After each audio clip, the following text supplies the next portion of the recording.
Cartier and Tudor are some of our favorite brands collectively here, and yet the two have absolutely nothing seemingly in common. Today I'm back at London Jewelers Americana Manhasset location with my friend Anthony.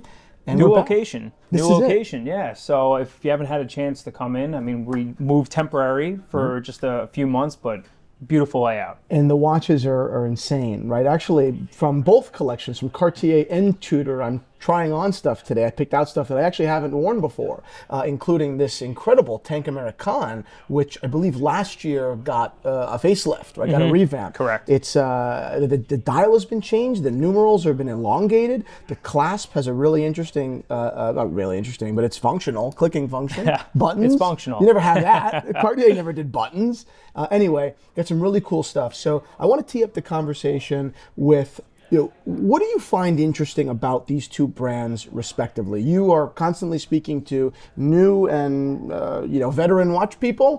What do you find interesting about these brands personally? Well, I mean, in the last year or so, Cartier has really boomed. It's been really incredible, and it's interesting because I think the whole watch segment, men are wearing typically maybe smaller watches now. So I think there's been more of an appreciation for their design and their design language. Yeah, did you ever see that coming? I mean, rewind 10 years ago, right, or 15 years ago. Yeah. No one ever thought that men would be wearing smaller and often precious watches. That was the opposite of cool not so long ago. Oh yeah, it was 48 millimeters, 50 millimeters. And you were with Breitling. Yeah, I was at Breitling at the time, so it was super Avenger for me. Yeah. But I mean, look, it's interesting. The times change and styles change, but Cartier really doesn't, and I think that's part of its charm is they really stick to their DNA. And you know what? I think that more people just appreciating what they've been doing since its inception. And the average consumer that may walk in to buy a Cartier, in my experience, and I love your input there, is not that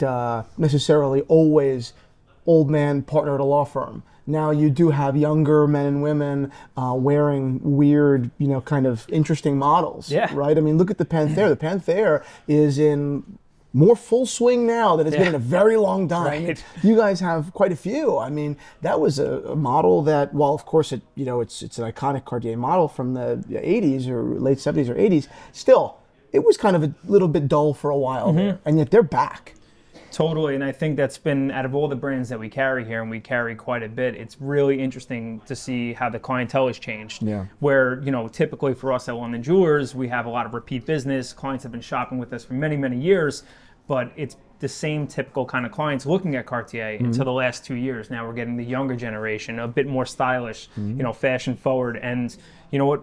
Being okay with wearing a watch that's 30 millimeters or 32 millimeters. So it's really been interesting the last couple of years. I've been an advocate for this for a while, but I even see people, looking at both the men's and the women's sizes. Yeah. I see men looking at both the men's and the women's. Not to say the men's are too large. I mean, this is a really neat example. Right. This is the entry level tank, right? And yet almost I can tell no expense that was spared. I mean, the proportions are perfect. The crown is elongated. The case is stainless steel, right? And I mean, it's beautiful. I mean, this is about as cool as a Cartier tank and modern as a Cartier tank could get. Credit where credit's due, though. Other brands can make a watch in this size, and it doesn't mean it's going to wear as well as this watch wears. They just got the proportions absolutely perfect. It's a timeless watch. And what's cool is, like, typically you would think maybe a little bit dressier, but I see guys coming in in, baggy jeans and a graphic t-shirt wearing this watch, and it's just, you make it kind of your own style, and that's what I love about Cartier. And what I think is really interesting, before we move on to Tudor and then sort of join the two, and there are similar strategies, what I think is interesting about the Cartier strategy in the last couple of years in introducing introducing their must line has been, Cartier's, if you ask the average consumer what to tell you about Cartier, among the first handful of things they're going to say they're really, really expensive. They're for rich people, right? But Cartier actually has a long history of designing and manufacturing watches at an entry-level price point. You go back to the 70s, and they did the must, right? The Vermeil tanks. They were gold-plated. Cartier stayed away from gold-plated this time, but opted for stainless steel. So even though their reputation is of elegance, and elegance is a good word, still they're back to saying, you know what, we can offer an incredible collection at an entry-level price point. and it's equally as Cartier as a yellow gold tank. 100%. I mean, that's pretty cool. Yeah, I mean, that's democratization. And it's well said, because you can get, something like this, which, a price point of under $3,500, and no one's going to look at it and go, oh, he's wearing or she's wearing an entry-level Cartier. Yeah. It's a Cartier, and it has that design language that goes across the whole brand. For sure. I mean, you put that watch in white gold, and it's a $17,000 watch. Oh, yeah. And people will come in and buy them all the time. Yeah. It's amazing, So putting that in stainless steel is, in fact, I was speaking to someone this past week that got approved to do a custom Cartier. Oh, wow. Pretty cool, right? And he goes, well, what would you do? You're a big Cartier guy. What would you do? And I said, well, I don't know all the regulations. I don't know the guardrails we can move within. But one of the things that I really always found really interesting about Cartier, looking through the history books, was they used to make watches in dual tone, right? So a white gold case, or maybe a yellow gold case back, or a yellow gold top of the deployant, but white gold under, or platinum under. So dual tone, although it wasn't visible to the crowd. But they also used to do cases in sterling silver. Yeah. Really cool. Yeah. And I said, I would recommend that. And his answer was, no, they won't do it, because that would bring the price down and makes it less luxurious. And I was like, that's funny, because I think all things being equal, price being equal, I would still take the sterling silver. Right. Because no one, to wear a sterling silver Cartier would mean that you're really a fan of the brand and the history. No brand's really doing sterling silver. Why I guess. is that? Well, actually, Tudor, maybe it's a good segue into Tudor, yeah. but Tudor does have a black bay with their own forged alloy that has sterling silver inside of it. How have you find the success of that model? First question. Well, it's popular. We have clients that specifically only collect black bays, so that's something that they want in their collection. But I find actually that most of the clients don't even know about the case material, so it's about educating the client with that. I think it's one of the coolest Tudors. I think it's one of the coolest sports watches on the market, really. No one's doing it. Well, that's one of the things I love about Tudor is I think they're really, they experiment with different materials, and they kind of do what people wish other brands would do, and they're just brave enough to do it, and they do it at a great price point. That's pretty much, it's still expensive, but if you're in this realm of watch collecting, it's obtainable. And speaking of relatively attainable, right, good price point, value-driven watches, I think that this watch is really one of the best on the market. Totally. What are your thoughts? So, great watch. I love the Panda dial. It's interesting because they have that collaboration with Breitling. So it's a borrowed technology. It's basically the B01 movement. So it's an in-house chronograph movement that they share with Breitling for their chronographs. And in return, they give some of their in-house three hands to Breitling to use in some of their watches. But typically that movement is found in Breitlings that start around $8,000. Wow. And then this you're getting for $5,500. And it's just an amazing watch. The contrast between the subdials and the bezel. It's a little bit thicker, but it's meant to be. It's a chunkier, sportier watch. But I think with the suit, it's just a killer piece. I agree. I think that the watches that watch at its inception was, or rather at its introduction, was introduced to compete with, it competed with really well. Right. Like that, automatic chronographs from heritage brands at 55 or whatever, $100. It's I often think about like this price point with other brands, and it's really tough. It's hard. If you want a sports watch to compete with Tudor, because from the $2,000 range up into the $5,000 range, they make an unbelievable timepiece. I mean, it's tough. It's tough to compete with Tudor. Yeah, it is. And now, another point I want to kind of demonstrate here as we start to meld these the conversations together. Both of these brands, while heritage manufacturers, right? We said that Tudor dates to which year? Was it 1926? 26. Cartier, their first watch was in 1904 or 5, but the brand I think dates back even earlier. And yet they are on opposite poles of the formality spectrum. Totally. But still, they do have, I think, a wide collection of of formality, right, and price point, right, as we already established.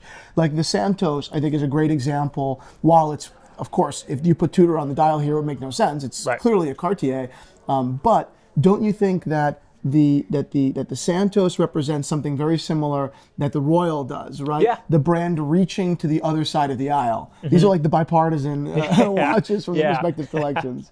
I like that, and very much so. I think as far as Tudor goes, I was really excited about the introduction of the Royal, because I think it is kind of that segue into a less sportier design and something that typically you can dress up and can look a little bit more elegant on the wrist. And the salmon dial, I just think, is killer. Yeah, both brands, although they know where they stand in the market, of course, right? They both know that, I'm the dress watch guy, I'm the sports watch guy. That doesn't mean that they both don't want to say, hey, there are a whole world of people that actually really like our design, like the way that we see the world, like our message. But maybe from a Cartier perspective, maybe they want more of a sporty version of our design language. And from Tudor, the same. Maybe they want something a little bit more traditionally, formal, like a sport jacket watch, or a little bit more of a work watch. Not to say that you can't wear these, depending on what you do, of course, but you could wear that, a little bit more easily in like a white collar, suit setting. And for an integrated bracelet watch, it's nice to see that it wasn't just thrown together. It's unique to this watch, and it's I like the design quite a bit. Yeah. And moving on to one of my favorite Tudors, I think, in the whole collection, this Pelagos. What are your thoughts on this piece? I mean, titanium watch, dive watch. I love the kind of fabric NATO strap. I think it's an amazing watch. This is maybe something you wouldn't wear with a suit typically. Very much more sporty watch. The titanium being 3 times harder, but 3 times lighter than stainless steel.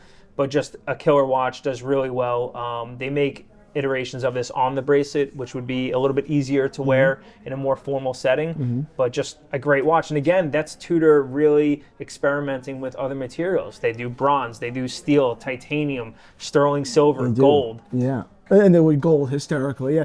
What I will say about that piece, though, I mean, obviously it's not traditionally formal by any means, but I could totally see a guy in the city, depending on the business that he's in, going in with a navy suit, a white shirt, maybe no tie, that watch, maybe wearing sneakers or something, right? Kind of riding that line between professional and sport and modern and traditional and all that stuff. I think that makes sense. Yeah, I really don't think when it comes to watches, there's really any rules to how you can wear it with what outfit. And that's what makes it kind of cool, and that's what I appreciate about Tudor as well, is what's that saying? Born to dare, which it's true though. I mean, they do things that other brands are too scared to do. They even do a ceramic watch, so another material they work with. They really do everything. Yep. Just that's essentially the parallel that I wanted to draw. Let's just spend a couple of minutes looking at some of these watches and giving our thoughts. We didn't touch the Panthère really yet. What do you think about this piece? The weight, the finishing, right? It's all polished throughout, unlike obviously the Santos here, which is a little bit more sporty. Yeah, I mean, I like the newer size. This is finally a size in the Panther collection that I think a man could wear. I mean, if you just come in and try this on, to feel the weight of it, the craftsmanship of it, it's really amazing. Typically, over the last 5 years, this collection dominated by women. Women were wearing it, but now the introduction of this size, and even smaller now, I'm finding men coming in that are drawn to this. I think it's beautiful. I mean, I have a vintage a Carré, right, which I love, but this piece is there is something about a new watch, and I love vintage. I'm a vintage guy, but you can't compare the weight. You can't compare the construction quality. My vintage one is great, but I could probably do anything with this, and it will get scratched, but it won't break. Right. The vintage one, right. A little flex in the bracelet. This is if it doesn't just totally snap, this to me is just unreal, man.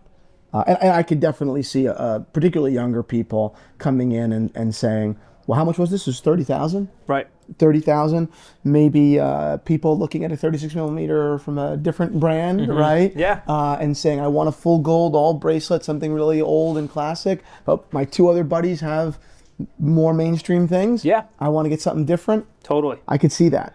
I mean, or if you've just seen the movie Wall Street, it's kind of baked in. Last thing here is this Santos. What is your preference? Is it the yellow gold, two-tone, or full steel? I'm typically not a two-tone guy, but something about a Cartier in two-tone, especially this size, which in the past I would have said that this might have been too small for me. I just think this is one of the best sizes they make in the Santos, and in this dual metal, I just think it's amazing. It's great. It's amazing. it's the perfect size. I think they killed it with this watch. Integrated bracelet. And how do you feel about the medium size? I love it. I personally love it. I mean, I have a smaller wrist, but I think even with a larger wrist, it just fits. It just fits really well. And again, that's why you have to come in and try on the watch, because on paper, the millimeter size, it might throw you off, but in the metal, it's just amazing. I also think a big part of, watches are inherently not necessities, right? We don't need them. So if we're going to be a part of the community and we're going to kind of be into it, coming in and trying things on is great, right? Like I probably had never really seen this watch in person. I'd never seen it, and I love it way more in person than I did online, because online I just, actually I thought it was white gold, to be honest. So from day one I was already like, I don't know, I'm not going to get it. Right. But this is just wild. Yeah, I would love to see it in platinum, salmon dial, ruby on the crown. Yeah, exactly. Yeah. But good stuff. 2 brands, one more me, one more you. But yeah, for hey, sure. Listen, we have more in common after all. Yeah. But everyone, thank you so much for watching. Thank you, Anthony, for joining me here in this conversation. And people should come and say hi and visit. Yeah, like I was saying, you need to see them in the metal. So come in. We're in a new location. If you haven't had a chance to see it yet, it's pretty incredible. Love to invite you in, chat watches, and try on some cool timepieces. That's it. Get out of here, guys.